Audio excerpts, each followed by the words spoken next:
एकादशी के दिन जब आप जल शंकर को चढ़ाने तो रोज ही जाते, जब एकादशी का दिन रहे और शंकर जी के मंदिर में आप जल समर्पित करें तो 3 बार मुख से स्वधा स्वधा स्वधा या स्वधा स्तोत्र का पाठ, जिसमें 12 श्लोक 2-4 हैं। पैसा तो आ रहा है पर घर में टिक नहीं रहा, डॉक्टर में, पुलिस में, एक्सीडेंट आदि में, कहीं गलत जगह पर व्यसन में अगर पैसा जा रहा है, जुए में, मांसाहार, मदिरा पान, या कहीं आया पैसा आने में कमी नहीं, आ रहा है पर टिक नहीं रहा, रुक नहीं रहा, कोई मांगने आ गया, दे दिया, फिर वहां से अपने पास नहीं आ रहा, अपन कह रहे भैया हमारा पैसा लौटा दो, नहीं आ रहा। तो महाराज शिव महापुराण की कथा कहती है एकादशी के दिन गंगा के जल में मात्र 7 बेलपत्री डालकर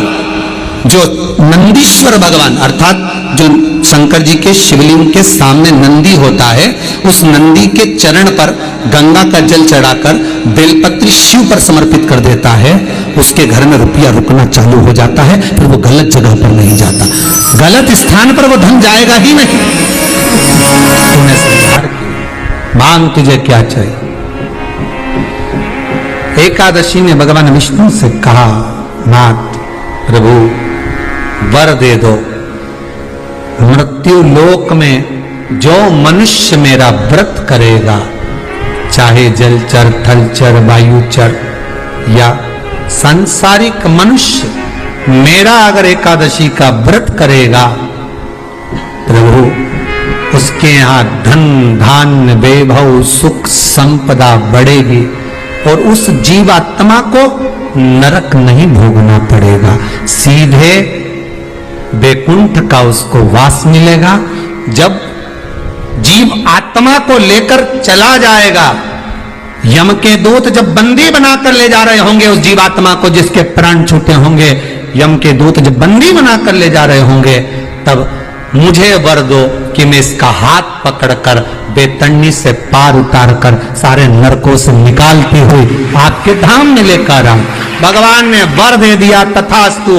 हे एकादशी सुनो, मृत्यु लोक का मनुष्य अन्न का त्याग कर कर, क्योंकि अन्न में एकादशी के दिन पाप पुरुष रहता है, अन्न का त्याग कर कर एकादशी के दिन जो मनुष्य तुम्हारा व्रत धारण करेगा, उस व्रत को करेगा और उस व्रत को धारण करेगा, उसकी मनोकामना पूर्ण होकर वो मेरे ही धाम को जाएगा।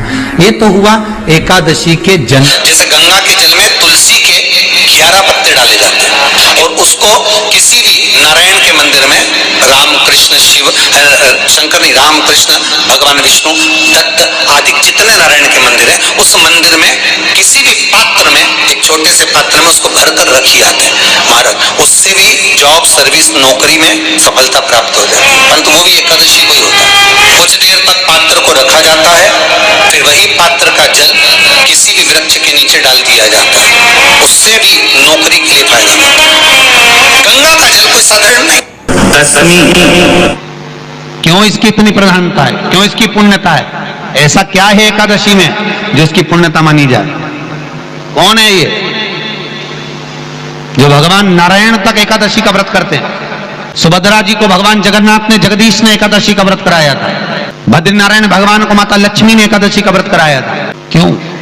चंद्रायण एकादशी व्रत की माता। एकादशी है कौन? तो कहा जिसको व्रत करने पर भगवान नारायण भी जिसका व्रत करते हो, भगवान माता लक्ष्मी जिसका व्रत करती हो, वो एकादशी है कौन? तो शास्त्र वर्णन करता है महाराज, स्कंद पुराण का सुंदर चातुर्मास्य खंड के अंतर्गत वर्णन आया है महाराज। एक बार भगवान विष्णु आनंद में विराजमान थे, पद्मावती और माता लक्ष्मी दोनों उनके पास में विराजी हुई थी।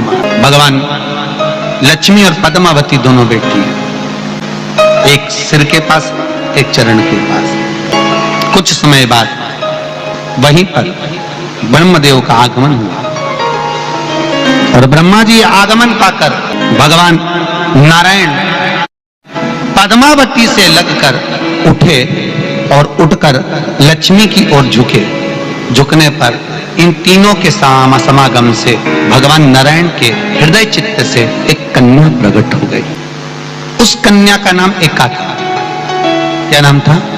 एका।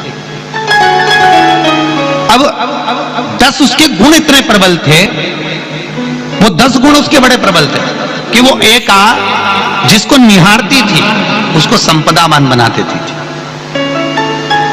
जिसको देख लेती थी उसके जीवन में वो आनंद की अनुभूतियां करा देती थी। एका जिस मार्ग से जाती थी उस मार्ग के द्वार खोल देती थी। एका का पुण्य इतना पुण्य प्रखर। पद्मावती और लक्ष्मी ने कहा, महाराज ये बेटी आपके द्वारा निर्मित हुई है, इसका कन्यादान करना चाहिए। हमारे यहाँ हिंदू धर्म में रीति है, जिस दिन कन्यादान करा जाता है उस दिन व्रत रखा जाता है। अब आजकल रखते कि नहीं रखते मालूम नहीं।